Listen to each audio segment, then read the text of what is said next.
Welcome all. I am Mike, aka Veteran Crypto, and this is Sovereign Soil. So I've been procrastinating a little bit about doing this episode. Mostly just because I've been busy, but I've really decided I needed to get this out. So today, what I'm going to share is my experience. So those that don't know, I retired from the military about 10 years ago. Actually, shit, more than 10 years ago. It was 2015. So it's working on, actually, we just passed 11 years. So pretty soon after that, I sold everything I owned. And I had a couple of properties and stuff like that. Sold everything out of my house that I couldn't pack up in my truck and went on a road trip and went all up through Montana, northern Idaho, and eastern Washington looking for the right property, where I wanted to build my cabin. I just had this desire, woke up one day and decided that I was miserable. Had this huge house to myself in the middle of an urban environment in Utah. And I was just miserable. And I decided, you know what? I'm going to hit the reset button, going to liquidate everything, and I'm going to find me a property and I'm going to build my own cabin with my own hands and set out on an adventure, just, kind of keep the adventure going. So that's what I did. And I'm going to kind of share, that journey with you and kind of how I picked this property. Hey, what's up, Jay? How's it going, brother? So, before we get started, if you're not familiar, this is our channel over on YouTube. If you want to join the conversation with Jay, then you can pop on over here, and it is at the Node Network, all one word. And you can see we're live right now. Do a quick refresh. There you go. We're live right now. And you can see we have all of our different channels. So here's our morning show with myself and David, the Node. We have Crypto and Chill on Tuesdays and Fridays. We have the Blockchain Report Monday, Wednesday, and Thursday, where Jeff does deep dives and airdrops. You can see right here, Sovereign Soil. This is we just started up this channel on our network, and I'm just basically sharing emergency preparedness and homesteading knowledge. Both of them I've been doing for decades now. We have the David's market wrap up daily, where he shares his shares he does a TA, technical analysis. Sorry, been a long day. He shares technical analysis, on about 15-20 minutes of just the top crypto projects and just what's going on in the markets. And then on Tuesdays and Thursdays, he's taken Ellie. She just popped in the chat. He's been taking Ellie and been coaching her and teaching her how to be a successful DeFi trader. So there's that. We got Jeff, where he is a DJ. So he does interviews, does tutorials on basically how to be a DJ. We got the Red Pill, which is Thursday nights, where we usually just have a bunch of drinks and talk about all the stuff you're not supposed to talk about, politics, religion, relationships, all that stuff that usually gets people all hot and bothered. And then Gaming and Chill, Jay and Ellie, that are both in the chat, that's their channel, and that's what they do, gaming. So usually ARC Raiders, but they've started diving into some other ones. Every once in a while, I'll go live with. I started playing a new game called Windrose. It's a pirate game, pretty cool. I've actually really been enjoying it. I'll probably play a little bit after I get done with this. But that's it. So we got what? 1, 2, 3, 4, 5, 6, 7. We got 7 channels here at the Node. So we're busy. We're busier than a one-legged man in an ass-kicking contest. So with that being said, let's go ahead and just jump on into this. So I'm just going to share my share drive. This is my personal share drive, where I've saved a lot of my photos, as far as since I got up here, and some of these are from basically when I was living in a tent, hadn't built anything, hadn't done anything. It was like the first week I was on the property. So this is going to be like a little bit of the way back machine. So let's just kind of start going through them. So this is the creek on the property.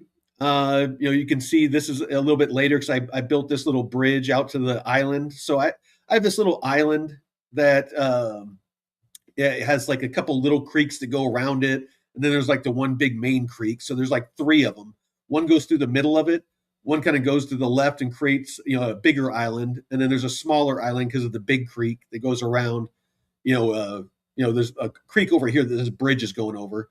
This is like a spring, and with a little creek that goes through it to keep it nice and cleaned out.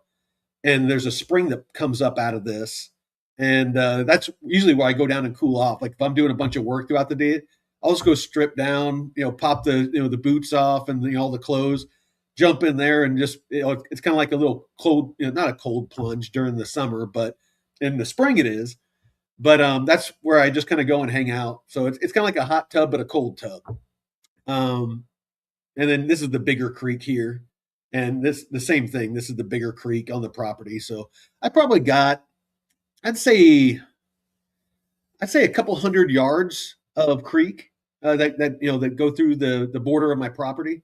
So super cool. I mean, and that's something I would highly suggest is if when you're looking for a property, you definitely want water on it. A pond, a spring, a creek, a river, a lake, something. It's a game changer. It's not something you have to have, but it is a nice to have. And of course, if you don't have a well and stuff like that. So before I built, the creek is where I took a bath. At the end of every day, I went down there with some Dr. Bonner's, kind of biodegradable soap. It doesn't have like all the nasty stuff in it, so it's okay if you get it in the water. A lot of people that can't use it. So yeah, I just had like a freaking washcloth and some Dr. Bonner's. I go down to the creek again, strip down, to down in the buff, and clean myself up, and yeah, it was just that was kind of my bathtub or my shower there for a minute. Um, Actually, you know what? Let me show you the picture of what it looked like. Oh, here we go. Cabin build. So this is what the site where my cabin currently is. So like the one that you saw in the picture for the thumbnail, that's what this looked like. That's what it looked like before I cleared. So like my cabin sits like right where that sunshine is hitting. That's where my cabin sits. And so all like the porch, this rotten stump here, my porch goes like right up to it, and then kind of almost exactly where the light is where my cabin is. So you can kind of see this is before I chainsawed any trees down, before I had anything bulldozed, any of the area cleared. That's what it looked like. So let's go back to here. So this is what it looked like after I had the area cleaned out. Let's go back to here. There we go. That's a better picture. So this is what it looked like after I prepared the site, got it all leveled, did the footings and the foundation. So you can see, of course, all the brush and all the trees are cleared out. You still see some of the roots, but this all everything I did here, everything that's done here, I did everything myself.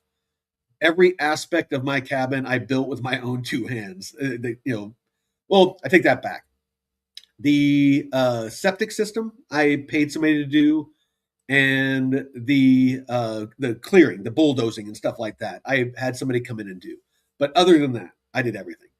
So I did all of these footings, all the rebar and all that stuff for the foundation to sit on. But yeah, basically that's the long and the short of that. And there's some more. I dug out a root cellar in my basement, so that I can basically my kitchen sits like right over this corner here. And so basically I built it so I can have an island, about right here, because there's a big crawl space. There's about 4 or 5 foot down in my crawl space. You can almost walk around down there. But I built it so that I can put stairs and make that a root cellar. So I can keep my potatoes and my carrots, my onions, all my canned goods, wine, whatever, down there. So I dug it out so I don't have to do it later. And I poured a cement floor in it, put a bunch of center blocks down there. So everything's down there whenever I decide to get around to it. All right. So this is the foundation. So this is basically just a bunch of plywood, and there's these kind of like rods that you drill holes in the plywood, and then put you build the rebar all the way around, and then you put on each side you put this plywood with this bracing, these 2x4 braces, and then you lock it all in. And so these are the forms for the cement. And then after you pour the forms and after it sets a bit, you can actually unlock these and pull the plywood off. So the plywood that I used for the forms, I actually ended up using for my roof sheeting. So it's, being able to reuse things saves you a ton of money. So yeah, anyway, but you can kind of see, the footings, that I did the foundation on the footings. That's why you do the footings first, is so that you have this rebar to tie into. So you're not just putting a foundation directly on the dirt, because then you're going to get like settling and you're going to get all kinds of freaking shit that you don't want. All right. Well, before I get any further, let me share a little bit. Let's see. Oh, actually, you know what? Let me put the chat up so I don't miss any of your comments.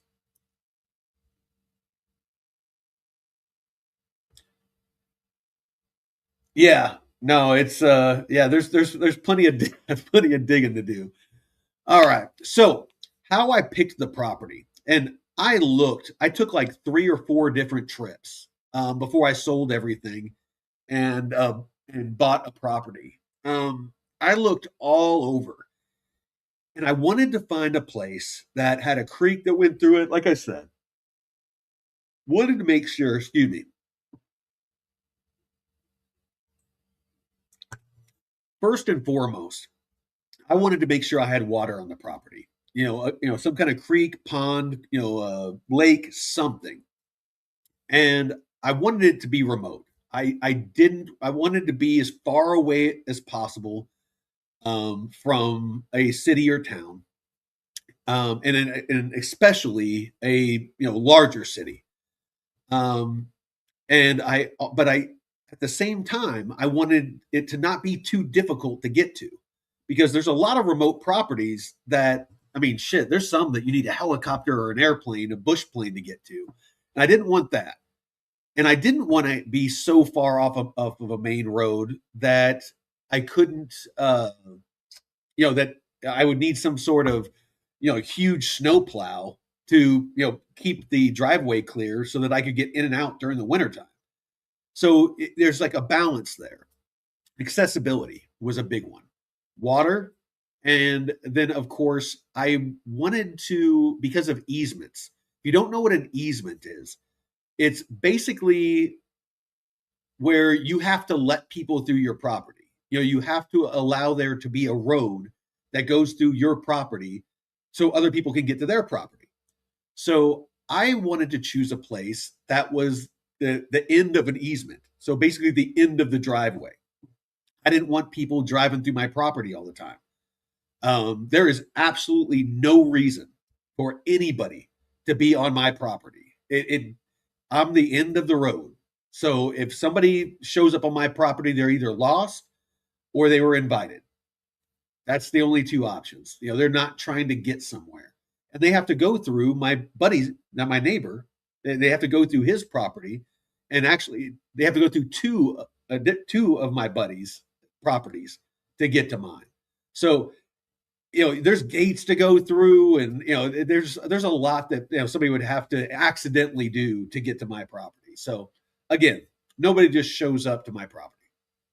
Um, Something else you have to keep in mind is mineral and water rights. So they don't always come with the property. Sometimes they do. These days, usually not. Usually by the time, in this day and age, the water rights and or mineral rights have been sold off separately. They can get pretty spendy.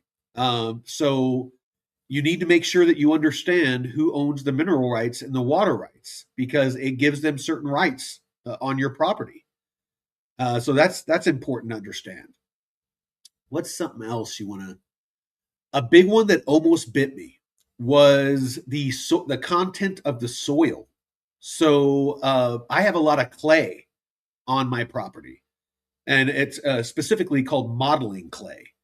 And when you're doing a septic system, the soil needs to be the right consistency for the septic to absorb into the dirt. So everything that comes out of your house, the gray water. So you have your septic tank, which usually has 3 chambers in it. The first one collects most of the solid waste, most of the solid material, and then enzymes in there that you put in there will help break all that down. And then that will overflow into the second one, which will, like, again, filter out a lot of the solid material. And then there's a third one to further filter it out. Once it gets to that one, you can either have gravity fed if the septic field is close enough, or in my case, I had to do pump to field, which made it much more expensive. But back to my point, with all the clay that I have on my property, I almost wasn't able to get a permit for the septic system because the inspector was saying that there was too much clay in the soil that it wouldn't absorb, the water, basically the gray water. So I had to I almost came to fisticuffs. I almost was ready to fight with the guy because I had already started my foundation. I was already this far along, actually further along than this. And actually, let me see. Yeah, I think I was about right here when I had the dude come out. So I was already in the process of building, which was my bad. And so luckily, I don't know if the septic dude that was doing my septic like knew him or something, which I'm sure he did. The inspector and a guy that professional septic installer. I'm sure they knew each other. So they go off to the side and they do their little yap yap yap yap yap, and 5-10 minutes later they come back and all of a sudden the soil's good. But of course the soil's good where I have to pay twice as much for my septic system. So basically doing a pump to field where I had to go up yonder and and put my septic system way out in the BFE. So anyway, at least I was able to get it done. So that is something that you want to keep in mind. Another thing that you want to keep in mind, and I'll show you mine, is a well. So yeah, here's my septic system. So this is the pipe that comes out of the house. It goes into this tank, and here's the 3 chambers I was talking about. And then there's another pipe that comes out this side that pumps out to the septic. So anyway, this is what I paid 10 grand for was this. So anyway, and here's me and my neighbor John. He was the foreman. So this is us putting together the foundation forms. So this is me about 10 years ago. You can see a lot less silver in my beard. All right, what else we got going on here? Oh, here's the cement truck. Shirtless me going to town. Basically, again, this is something that the truck came all the way out here, and the cement, as we were pouring it, was already starting to set, and so that was a pucker factor. We almost didn't get the foundation done before the cement was setting. So that was a bit of a pucker factor. Oh, here we go. Here's me and my old dog Kraken. So this is the bulldozer that was out here that leveled everything out. But yeah, this is a one of the first steps that we were taking to clear the property. But here's my well.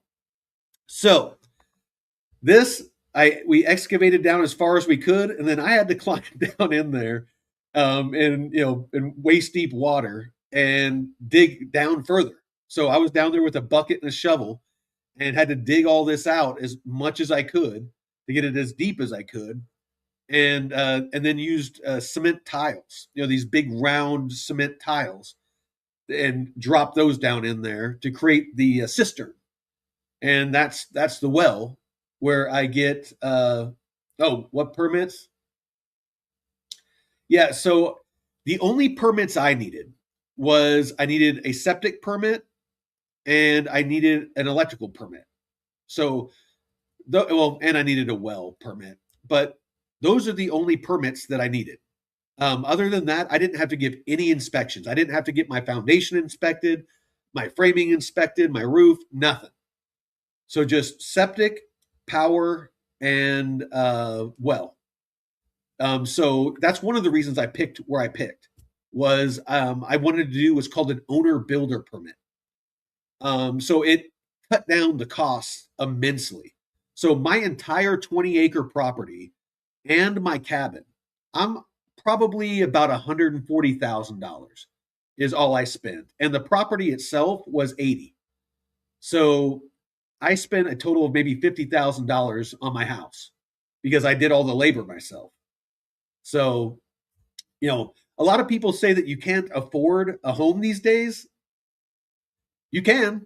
You just got to you just got to put some work in. Um, and you can get a property. You can still get a really nice property up here for 100 grand or 150 grand. And have a pre-built tiny house. You can get a pre-built tiny house delivered to the property for like 40, 50,000. For like 800, 900 square feet. Little kitchenette, little bathroom, little loft bedroom. It's like, I mean, yeah, it's not a mansion, but for 150 grand, you can have a nice livable place, and you can use that to live in while you build a bigger house, a bigger cabin. And then at least you have a shower, you have a kitchen, you have a bedroom, you have all the necessities, lights and internet, whatever else you want. And then of course you can take your time, building the rest of it. But yeah, Jay, absolutely. 800 square feet, for like a single person or a young couple is perfect. While you build a bigger place. But all right, so that was the big thing. So this is my well. After all the tiles are in and everything, and I built a pump house. So I upgraded this. So this tank is now in my laundry room because I had a pump out here with all the plumbing and everything. And a couple of years ago, we got down to like 30 below in the wintertime. And so I could not, even insulated, I could not keep this thing hot enough to where it didn't freeze solid and it exploded. Like the tank here didn't, but the pump and all the pipe, all the PVC pipe, it all exploded. And I don't mean like it cracked. I mean it exploded. With the pressure. And so I decided to move it all indoors. So I have a submerged pump down inside the well, and then there's a pipe that's underground that comes into the house into the pressure tank, and then and then of course that goes into the plumbing of the house. So yeah, I mean I still have the pump house out there just to kind of cover everything up, but for the most part it's just a little shed that's above the well. There's not a whole lot of functionality to it. All right, let's see what else we got. All right, so as far as the property goes, those are the major considerations: is accessibility of water. So one thing that I did almost make a mistake is I found some amazing view properties to where they were like on mountaintops, to where there were panoramic views. I mean, as far as the eye could see, just gorgeous. But one was accessibility. So super long road, dirt road to get up to your place. And in the wintertime, you got to clear that. You got to shovel it or, use a snow plow or something. And I didn't want to deal with that. Plus well depth. So my well that I dug, you can't do that, because the well depth, the water level might be, 4, 5, 600 feet down. You don't know. So you got to hire a crew to come out with, a drill rig, and they have to drill down. And you don't know how deep it's going to go. And they charge by the foot. And sometimes it's like $30 a foot. So if you start getting to where, you know, as far as how deep your well is, you might end up paying more for the well to get drilled than you do for the property. So, I mean, let's do some quick math. If you're paying $30 a foot, let's see, $30 a foot, let's just say it's 500 foot down. That's 15 grand. And that's just for the drilling, and the pipe. And they cap it off. That's not for the pump, that's not for, the rest of it. Connecting into the house, all that stuff. So, wells, and like I said, that's just 500 feet.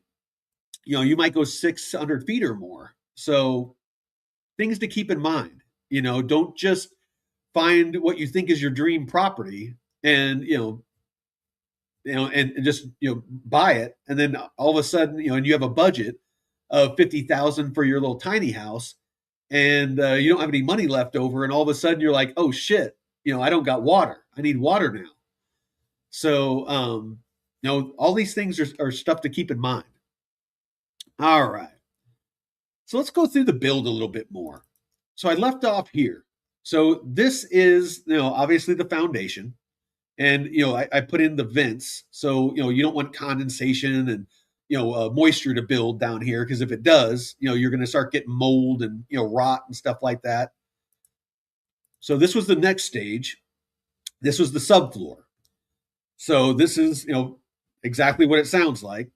See, there's my tent, my dome tent that I was living in, back there in the distance. You can see that was my humble abode for probably about 8 months. I lived in a tent, and like I said, took a bath in the creek. So I had a cot in there with a sleeping bag and me and my dog. That was there was a couple of nights where critters came to visit me, but that's it was an exciting time. All right, what's the next one that I'll share? All right, so you can see after the subfloor and I put the sheeting down, and I started doing the framing. And you can see this is the bedroom where I got my French doors, and the big, like kind of off in this far corner. Actually, let me see if there's a better picture. Oh, there we go.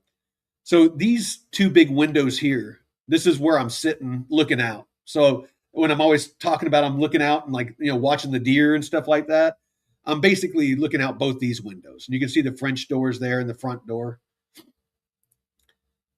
But yeah, this is the other picture from the other side. So that other picture was, looking at these two windows on the far side. All right. And then next up was the outside sheeting. So, just like it sounds, I sheeted the outside. And here's a little view of the distance. So this is what the woods was looking like around me at the time. Looks a lot different now.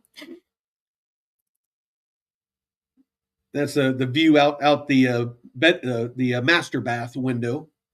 You can see it got a bunch of lumber out there in that dome tent. All right, up next, trusses. So these I actually obviously had manufactured, and the truck came out and lifted them up onto the top. And I don't mean they lifted them into place. They lifted a big stack of them up onto these 2x4s. And so I had to, cut all the banding. And then by hand, I had to drag them with me and just one of my buddies. I had to drag each of these, into place and then hold them while my buddy nailed them in. And so, I mean, these things are awkward. They're awkward as shit. And so I was, basically doing a balancing act on these 2x4s, going back and forth, trying to set all these up and get them, properly placed so my buddy could nail them in. And I already showed you this one. That's after obviously all the roofing is on and the sheeting's done. I got the Tyvek on the outside and started getting some of the windows and doors. Let's see what else we got going on, y'all. Nope. There's me ground guiding the cement truck in.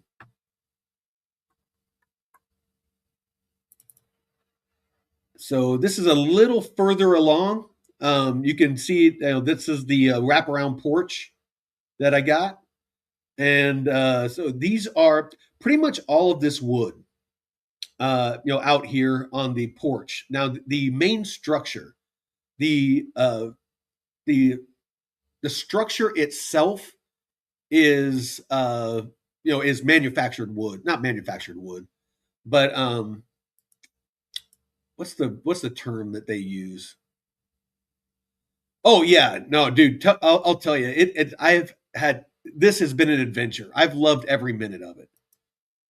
Um, Dimensional lumber, that's it. So it's all dimensional lumber. So it's stuff that I got from a lumber yard, things like that.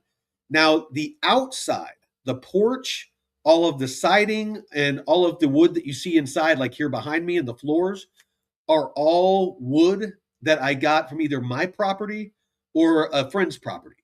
And he has a sawmill and basically churned trees off of our properties into wood for me to build with. All the finish work. So all these 4x4s, actually they're 6x6s, are all milled wood. Local red fir. So it has a really cool look to it. I really like it. Here's another look of the deck. It's all about the size of the deck. And usually if you trim the bushes around the deck, it makes the deck look bigger. So it's always a good idea to keep the hedges trimmed. All right. Oh, so this is, I mean, obviously, this is when I got the roof on. It was framed in, didn't have the windows in, but my neighbor gave me an old stove that I could use because it was October and it was starting to get cold. So you can see I got like a little air mattress back here. Um, and you can see I was starting to do the electrical and things like that, but there was no insulation in it. There was, yeah, I mean, almost nothing. And again, no windows. So I was like in a race to get some, at least some windows and doors in, so I could start working on some insulation so I didn't freeze that winter. So it was interesting. It was down to the wire. Let's see what else we got here. Do, do, do, do, do, do, do.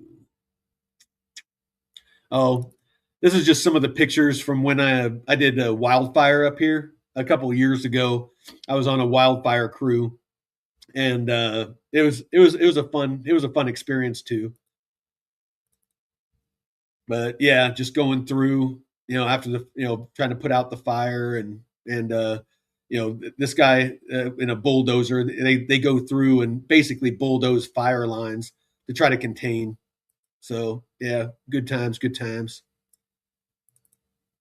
So this is a coffee table that I made out of a cedar tree that was out front of my cabin. So it's basically, this is two sides of the trunk and I just split it in half. And it's the one that, sometimes you can see behind me here. And what I did is I took a giant lazy Susan bearing, like a, kind of like a ball, giant ring with a bunch of ball bearings. And so this thing spins 360. So, basically you can be sitting on the couch and you can spin this thing, to be, to where it's, wherever you want it to be, So like, depending on where you're sitting, you can move this so you can set your drink and stuff on it. It's just a kind of a cool little thing that I did to, make use of the tree I had to cut down out front. So yeah, just, epoxy, poured epoxy on it, and just, kind of a cool little conversation piece. All right. Oh, some veggies from my garden. Got some zucchinis. What else we got? What else we got? Yeah, this is the creek that goes through my property. Let's see. Oh, yeah, here we go. So this is I wanted a roundabout, in my driveway. And so basically I ended up, and this is, some of the trees I cut down, like to make the coffee table and stuff like that. But a lot of these trees I cleared, and then we had to fill in this little gully so that the driveway kind of comes in the top right of the top right corner of this image, and then the gravel comes here and then loops around and goes back out. So this kind of gives me a nice roundabout, and I'll show you here in a second. So this is the top of my property. So if you hike up, I have a bunch of trails that go up the mountain. And so on one side of my property, I have basically a cattle rancher, and that's all this property. And so that's why my place is so private. Is one side is a cattle rancher. Actually, two sides are the same cattle rancher. Up the mountain is a national forest, and then on the only neighbor I have is the one that helped me build my cabin, and that you have to go through his property to get to mine. So this is the view from the top of my property. There's a cliff up there.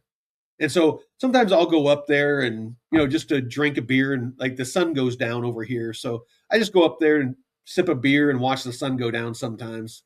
It's a nice little, hike, you get a little bit of exercise, and then a beautiful view. I mean, amazing. You can see it. It's an amazing view. A couple other ones. Here's my garden.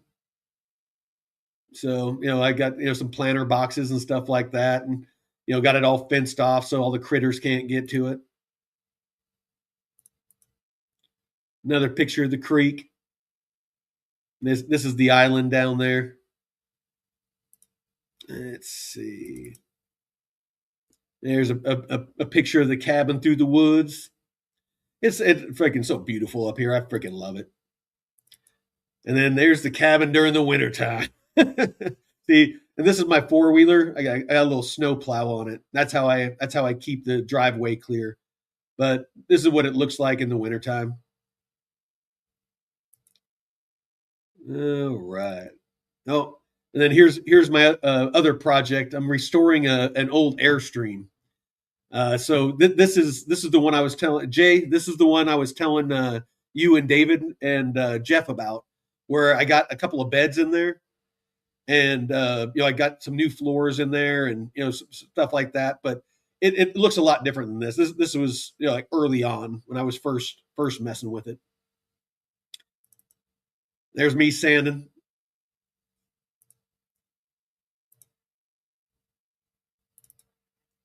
Yeah, there's me going down. So this is the gravel driveway with the roundabout that I was telling you about. So with trailers and freaking Airstreams and all that, trying to drive in and back out is just a pain in the ass. You got to have a roundabout. If you end up doing a property, highly suggest you do a roundabout. So this is actually not my cabin, but one of my other adventures is my cousin, basically my brother that I grew up with. He bought a 52-foot sailboat, and it has it down in the Caribbean where he does charters. And so every once in a while, I'll go down there and help him, and like do electrical work for him, work on the motor, help him as a deckhand, stuff like that. So, but yeah, this is the boat.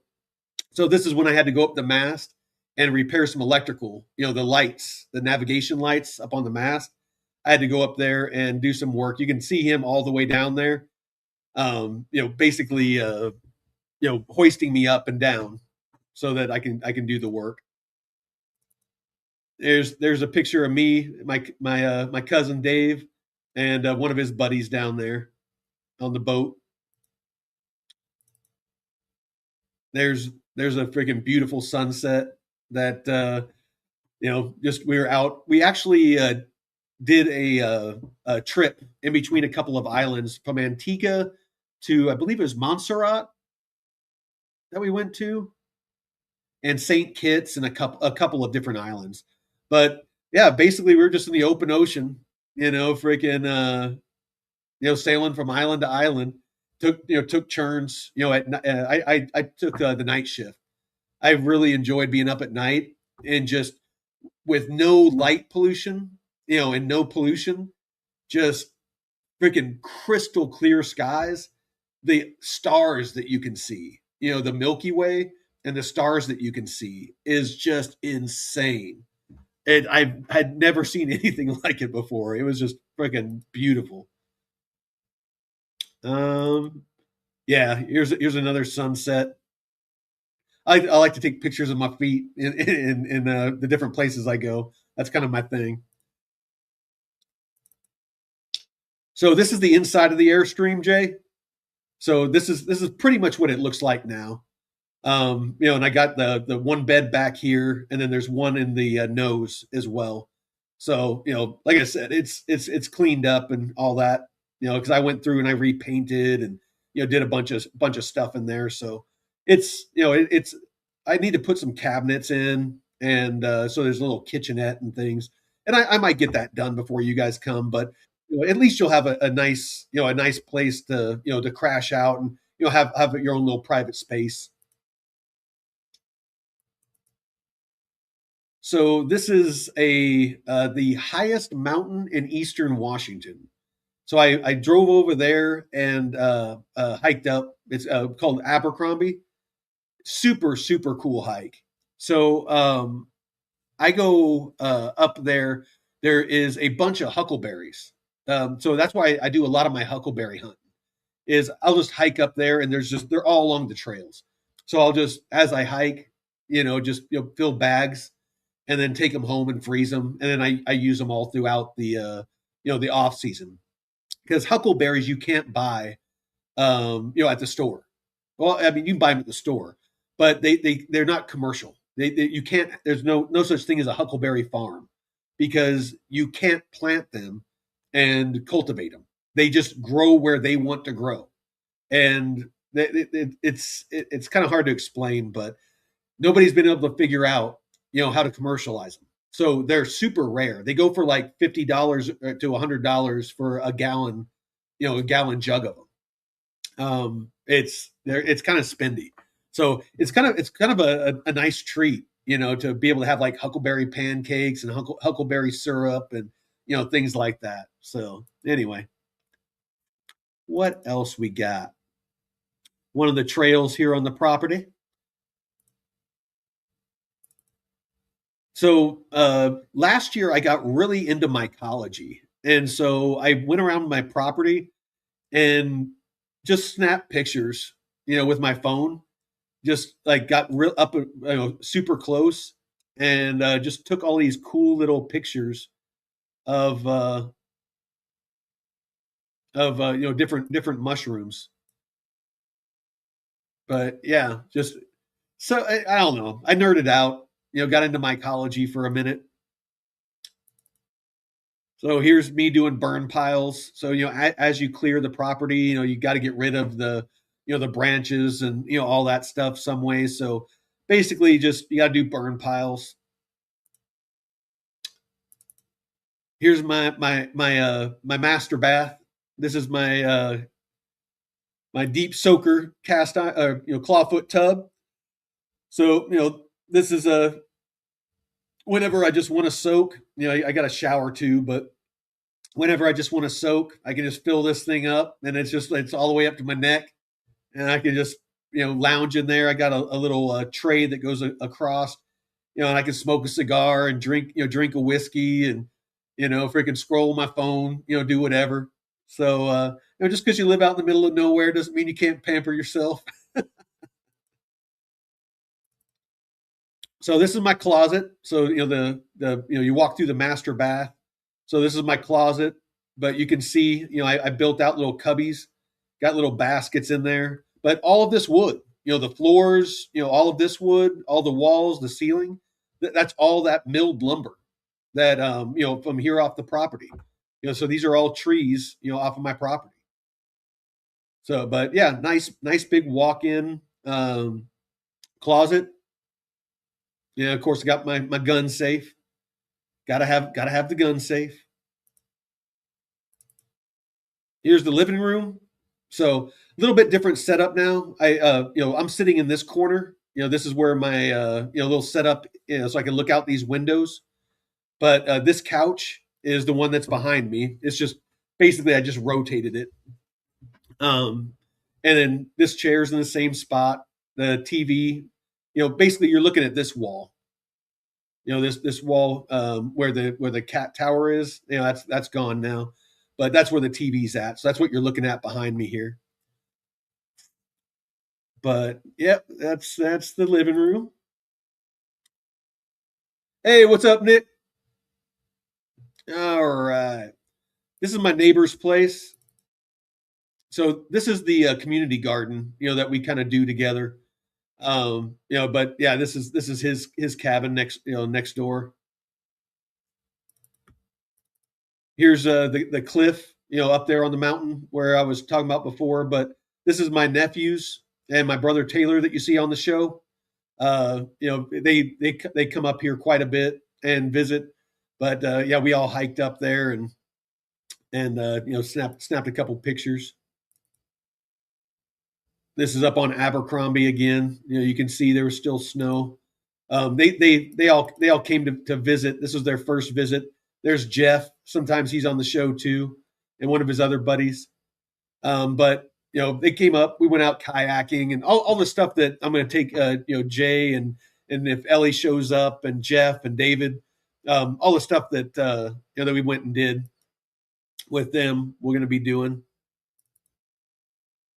Yeah, there's me again. Yeah, storms roll in quick at the higher elevations. So this is my favorite kayaking spot. So this is called Pee Wee Falls, and so the only way you can get to it is with a boat. And so yeah, I love going over there and freaking just hanging out. So I'll just paddle up to here.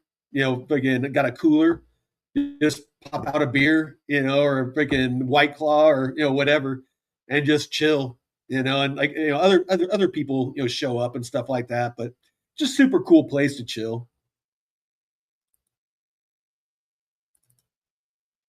Here's the kitchen. So got nice big spacious kitchen. Where I got a copper sink, and this is a while ago. It looks a little bit different now. But yeah, no, I mean, plenty of room to cook. You got my little coffee station over here. Got the the stove, obviously. Got all my spices. Got to have all the spices, and, for all the ingredients. And what else we got? Yeah, here's another view of the you can see the closet. There's the clawfoot, and I got the two the his and her sink. Then I got it to where I can sit in the tub and look out the window. So this is my old house. This is the one I sold. And when I moved, when I decided that I was done with Utah, I was done with cities. This is the house I was living in.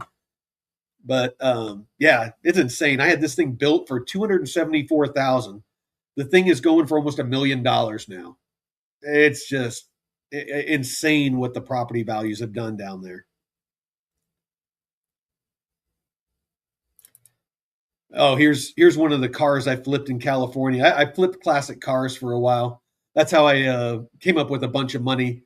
or some of the money to build all this up here was flipping classic cars. So this is an old '68 Firebird that I flipped.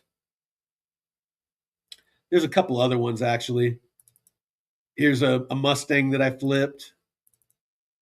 Here's a Plymouth Fury, four-door Plymouth Fury. But yeah, I did a couple of really cool.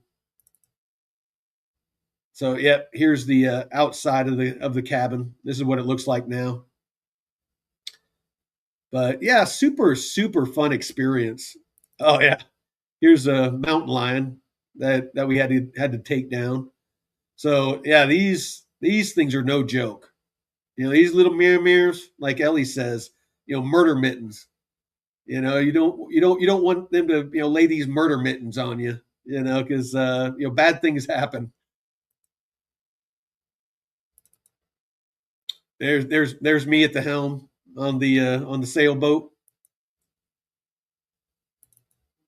So here's my old boat, my old Malibu wake setter, my old wake surfing boat. You can see the Utah Lake, but yeah, this is my old life. This is the way I used to live before I got rid of all that. And then here is my dog and me. But yeah, so that is hold on. Let's see what else we got. Oh yeah, this is when I was building the coffee table. So I was masking it all off so that I could pour the epoxy, the resin. There's another fire I was on.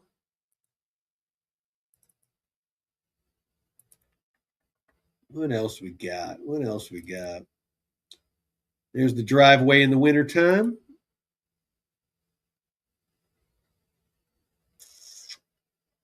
Oh yeah, this was my favorite two-door Fury with a 454 in it. I wish I could have kept that one. This thing, I got a brand new gunmetal gray paint job done to it. Got the windows tinted. The engine was immaculate. Tapped the key. This thing was a beast. Oh, I wish I could have kept this thing. What else we got? There's the bridge down at the creek. So this is what it looks like, down there on the island. Then some of the garden. Oh, so Jay, Ellie, freaking Jeff and David.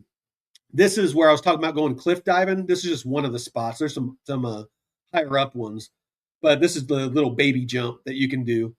So basically, you just kayak up to this, and you can climb up there, and you just huck yourself off. But ton of fun, ton of fun. Yeah, this is when I first got up here.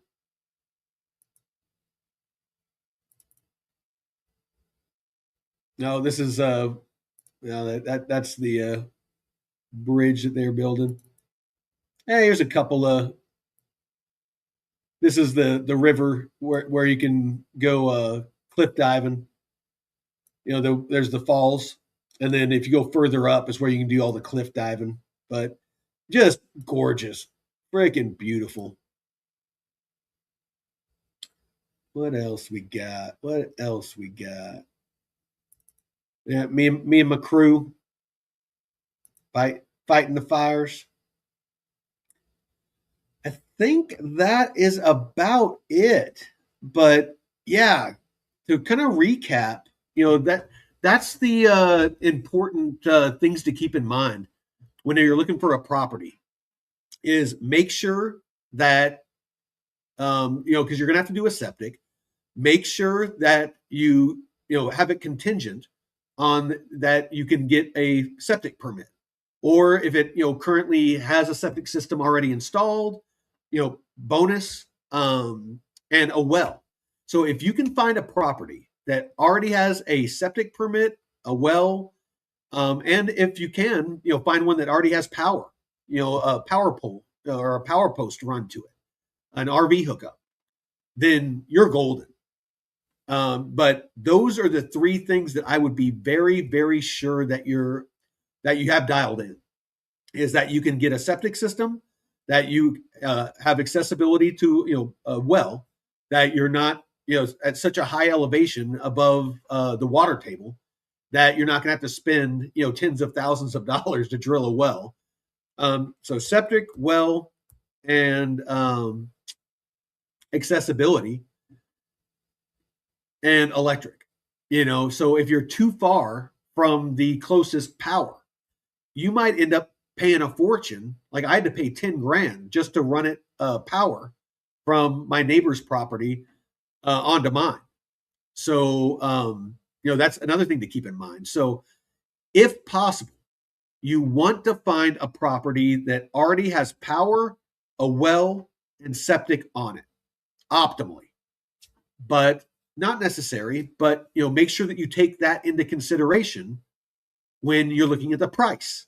So if you're looking at a 20-acre plot in an area and say it's $80,000, but it doesn't have any of that stuff, and then you find another one for like 85 or 90, comparable piece of property, but it already has a septic system, a site cleared, for a house, power, and maybe a well. That is for basically 5 grand more, 5 or 10 grand more, you might be saving yourself $30,000 or more. So these are all things to take into consideration when looking at a property that you want to turn into a homestead. And then final thing before I go, one thing to keep in mind is the type of soil. So if you're going to be farming, like say you're in Arizona where it's all sand, you're going to have to haul in dirt. If you're going to have a garden, you have to do planter boxes or something like that, or a greenhouse or something along those lines. If you are in the northern latitudes, you have to worry about a growing season. You have to worry about, if you're on a southern exposure or a northern exposure. So my property is on a northern exposure. So during the wintertime and late fall and early spring, I don't get a whole lot of direct sunlight on my property on a good portion of it. Out where my garden is, I get a little more, but you have to take that into account. If things like peppers, tomatoes, things that like warmer soil before they'll grow and germinate and thrive, you might have to do a greenhouse so that you can get an early start on getting those things to where they can produce. Corn is another one.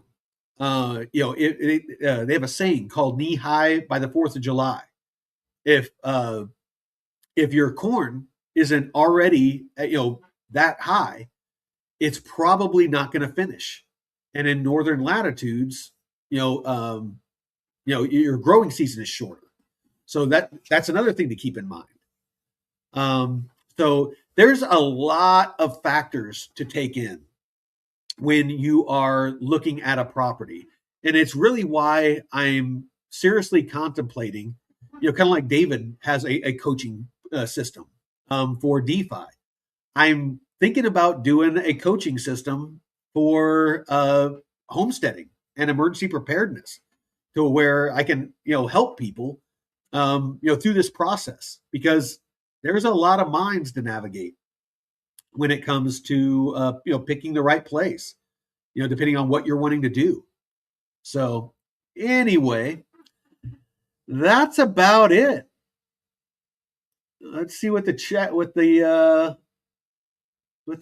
has to say.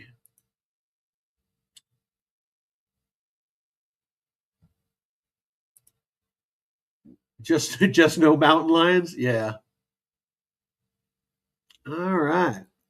Well, I guess on that note, I'm going to go. I think I might grab me a beer and go down to the island.